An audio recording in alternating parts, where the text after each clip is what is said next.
Hello दोस्तों, एक और नई वीडियो में आपका बहुत बहुत स्वागत है। दोस्तों इस वीडियो में हम देखने वाले हैं जीके और जीएस के 30+ क्वेश्चन। और दोस्तों ये सभी क्वेश्चन आने वाले एग्जाम की दृष्टि से बहुत ही ज्यादा महत्वपूर्ण है, तो आप इन क्वेश्चनों को अच्छे से याद कर लें।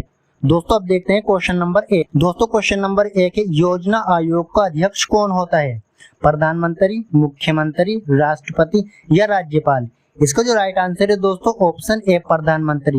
योजना आयोग का अध्यक्ष जो होता है वो प्रधानमंत्री होता है। और दोस्तों भारत के जो मौजूदा प्रधानमंत्री हैं वे श्री नरेंद्र मोदी जी हैं। अगला क्वेश्चन है दोस्तों, टीपू सुल्तान कहाँ का शासक था? दिल्ली का, मैसूर का, गुजरात का या उत्तराखंड का? इसके जो राइट आंसर है दोस्तों ऑप्शन बी मैसूर का। टीपू सुल्तान मैसूर का शासक था। नेक्स्ट क्वेश्चन है दोस्तों, एशिया की रोशनी किसे कहा जाता है? इसका जो राइट आंसर है दोस्तों ऑप्शन ए गौतम बुद्ध को। और दोस्तों ये बहुत ही ज्यादा महत्वपूर्ण क्वेश्चन है, क्योंकि ये क्वेश्चन कई बार रिपीट हो चुका है, कई बार पूछा जा चुका है एग्जाम में, तो इसको अच्छे से ध्यान रखना। एशिया की रोशनी किसे कहा जाता है? गौतम बुद्ध को कहा जाता है। और दोस्तों महावीर स्वामी जो थे वे जैन धर्म के 24वें तीर्थंकर थे। ये भी बहुत ज्यादा महत्वपूर्ण क्वेश्चन है, कई बार ये एग्जाम में पूछा जाता है कि जैन धर्म के 24वें तीर्थंकर कौन थे, उनका नाम क्या था? तो ध्यान रखना कौन थे वे? महावीर स्वामी। महावीर स्वामी जैन धर्म के 24वें तीर्थंकर थे। और जो जैन धर्म के प्रथम तीर्थंकर थे वे थे ऋषभदेव। तो दोस्तों इस क्वेश्चन को अच्छे से ध्यान रखना आप लोग। नेक्स्ट क्वेश्चन है दोस्तों, इंग्लिश चैनल पार करने वाला पहला भारतीय कौन था? रामदास बोधानी, मिहिर सेन, राहुल या नागार्जुन? इसका जो राइट आंसर है दोस्तों option B Mihir Sen. English channel पार करने वाला जो पहला भारतीय था वो मिहिर सेन था। क्वेश्चन नंबर 5 है दोस्तों, ध्यानचंद स्टेडियम कहाँ स्थित है? आगरा में, देहरादून में, लखनऊ में या दिल्ली में? इसका जो राइट आंसर है दोस्तों ऑप्शन सी लखनऊ में। ध्यानचंद स्टेडियम लखनऊ में स्थित है। अगला क्वेश्चन है दोस्तों, अभ्रक का सबसे बड़ा उत्पादक देश कौन है? भारत, अमेरिका, जापान या चीन? इसका जो राइट आंसर है दोस्तों ऑप्शन डी चीन।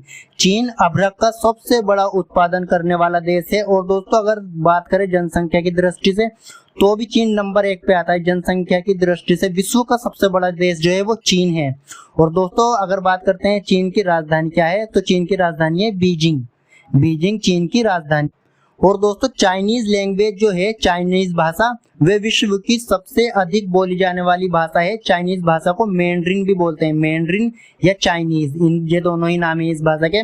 और दोस्तों ये विश्व की सबसे अधिक बोली जाने वाली भाषा है। अगला क्वेश्चन है दोस्तों, कच्चे फलों को कृत्रिम ढंग से पकाने के लिए किस गैस का प्रयोग किया जाता है? एसिटिलीन, ऑक्सीजन, हीलियम या नाइट्रोजन? इसका जो राइट आंसर है दोस्तों ऑप्शन ए एसिटिलीन। कच्चे फलों को पकाने के लिए एसिटिलीन गैस का प्रयोग किया जाता है। और दोस्तों ये क्वेश्चन 2018 के ग्रुप डी एग्जाम में भी पूछा गया था। ये क्वेश्चन बहुत ही ज्यादा इंपॉर्टेंट है, कई बार एग्जाम में पूछा जा चुका है। नेक्स्ट क्वेश्चन है दोस्तों, सिनेबार किसका अयस्क है? जिसका राइट आंसर है दोस्तों ऑप्शन सी पारे का। सिनेबार पारे का अयस्क है।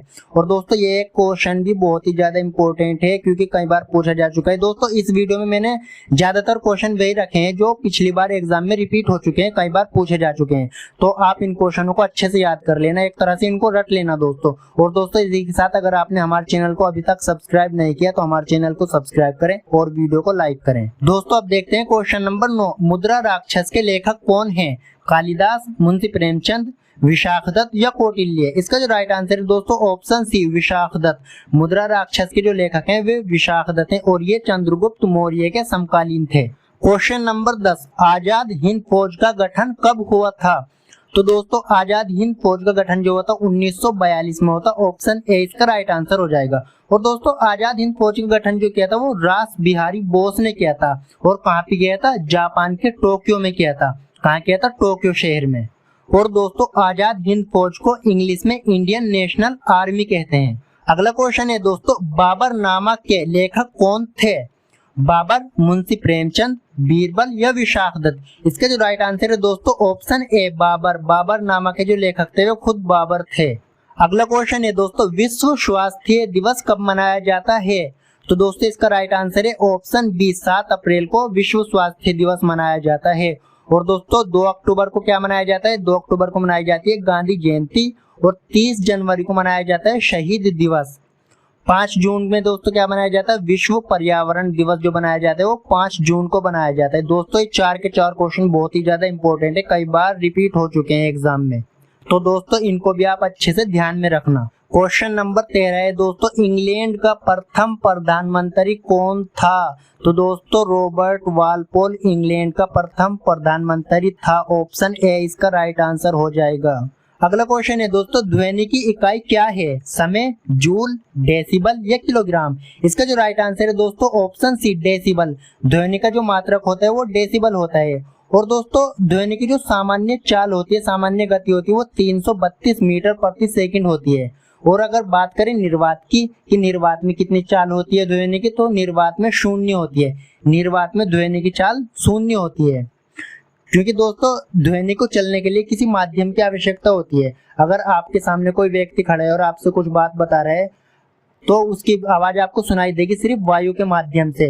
किस माध्यम से? वायु के माध्यम से। अगर वहां पे कोई माध्यम नहीं है और आपके सामने खड़ा हुआ व्यक्ति आपसे बात कर रहा है, चाहे वो कुछ भी कह रहा है, आपको कुछ भी सुनाई नहीं देगा, क्योंकि वहां पे आपके पास कोई माध्यम नहीं है। ऐसा ही निर्वात का होता है, निर्वात में कोई माध्यम नहीं होता, तो निर्वात में ध्वनि की चाल 0 होती है। अगला क्वेश्चन है दोस्तों, विक्टोरिया प्रपात किस नदी पर है? जेम्बेजी नदी पर, नील नदी पर, अमेज़न नदी पर या गंगा नदी पर? इसका जो राइट आंसर है ऑप्शन ए जेम्बेजी नदी पर। जो विक्टोरिया प्रपात है दोस्तों वो जेम्बेजी नदी पर है। और जेम्बेजी नदी जो है वो अफ्रीका देश में है। कहाँ पे? अफ्रीका में। और दोस्तों इस प्रपात को विश्व के 7 प्राकृतिक आश्चर्यों में से एक माना जाता है। क्वेश्चन नंबर 16, रजिया सुल्तान किसकी बेटी थी? अकबर, शाहजहां, इल्तुतमिश या इब्राहिम लोदी? इसका जो राइट आंसर है दोस्तों ऑप्शन सी इल्तुतमिश। रजिया सुल्तान इल्तुतमिश की बेटी थी। और दोस्तों रजिया सुल्तान ही भारत पर शासन करने वाली पहली महिला शासिका भी थी। अगला क्वेश्चन है दोस्तों, दक्षिण अमेरिका में चारागाह को क्या कहा जाता है? पंपास, डाउन्स, टसोक या प्रेयरी? इसका जो राइट आंसर है दोस्तों ऑप्शन ए पंपास। दक्षिण अमेरिका में चारागाह के मैदान जो होते हैं उनको पंपास कहा जाता है। और दोस्तों डाउन्स जो कहा जाता है वो ऑस्ट्रेलिया के घास के मैदानों को कहा जाता है। ये क्वेश्चन भी कई बार आता है एग्जाम में। डाउन्स ऑस्ट्रेलिया के घास के मैदानों को कहा जाता है। और दोस्तों ऑप्शन डी जो है प्रेयरी, प्रेयरी अमेरिका, उत्तरी अमेरिका के घास के मैदानों को जो कहा जाता है वो प्रेयरी कहा जाता है। कहाँ के? उत्तरी अमेरिका के घास के मैदानों को क्या कहते हैं? प्रेयरी।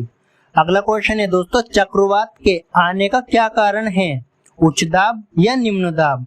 जो दोस्तों इसका राइट आंसर है ऑप्शन बी निम्न दाब। चक्रवात जो आता है वो निम्न दाब के कारण आता है। क्वेश्चन नंबर 19, लिखने की कला को सर्वप्रथम किसने विकसित किया था? इसका जो राइट आंसर है दोस्तों ऑप्शन सी चाइनीजों ने। जो चाइनीज लोग थे सर्वप्रथम उन्होंने ही लिखने की कला को विकसित किया था। अगला क्वेश्चन है दोस्तों, महमूद गजनवी के साथ कौन सा इतिहासकार भारत आया था? तो दोस्तों अल बरूनी महमूद गजनवी के साथ भारत आया था। कौन आया था? अल बरूनी। ऑप्शन ए इसका राइट आंसर हो जाएगा।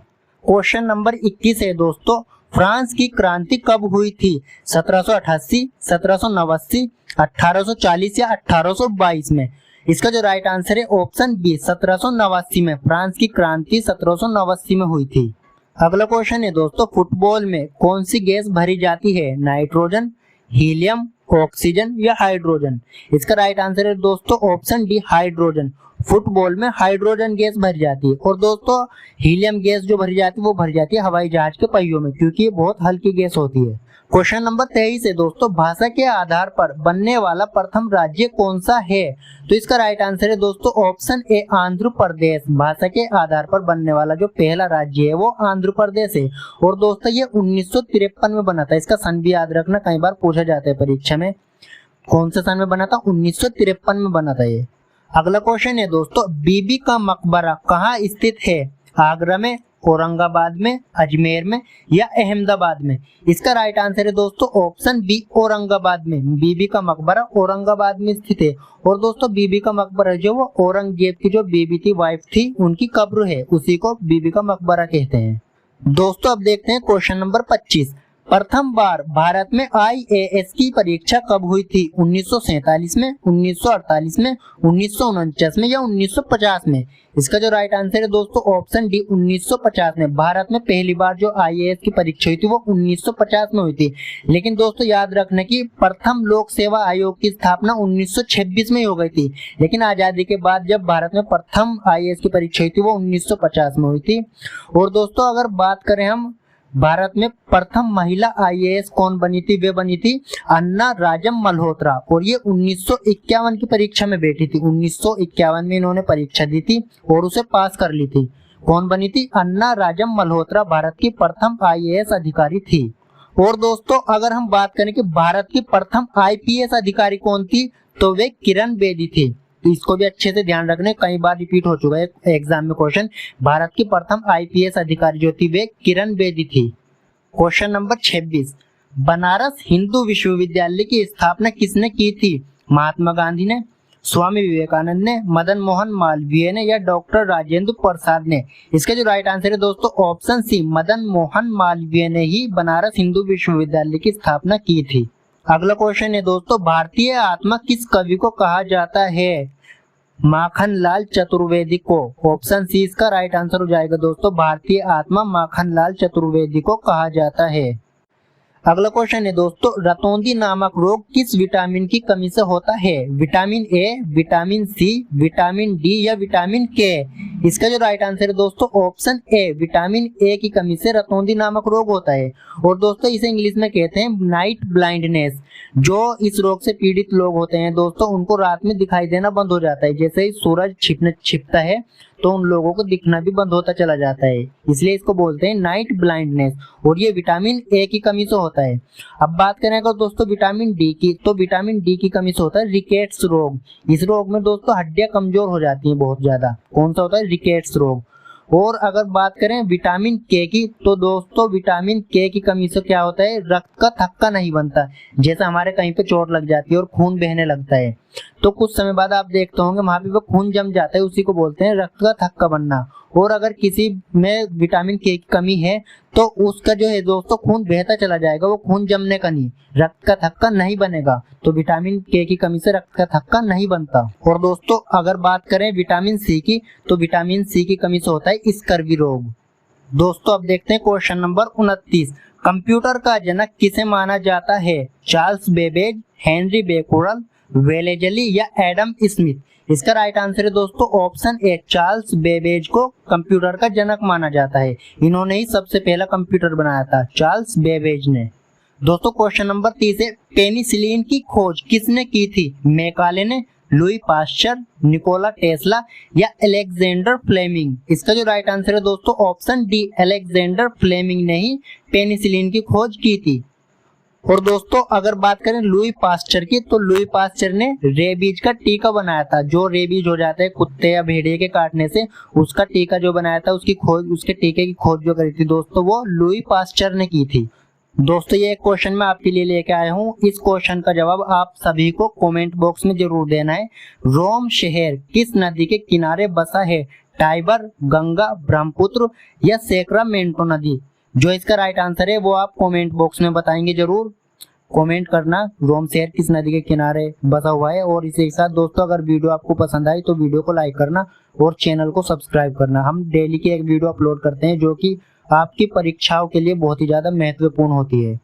वैसे दोस्तों मैं बता दूं फिर भी आपको, इस क्वेश्चन का जो राइट आंसर है वो ऑप्शन है टाइबर नदी। रोम शहर टाइबर नदी के किनारे बसा हुआ है। तो दोस्तों वीडियो को लाइक करें, चैनल को सब्सक्राइब करें और अपने सभी दोस्तों में शेयर करें। Thank you very much.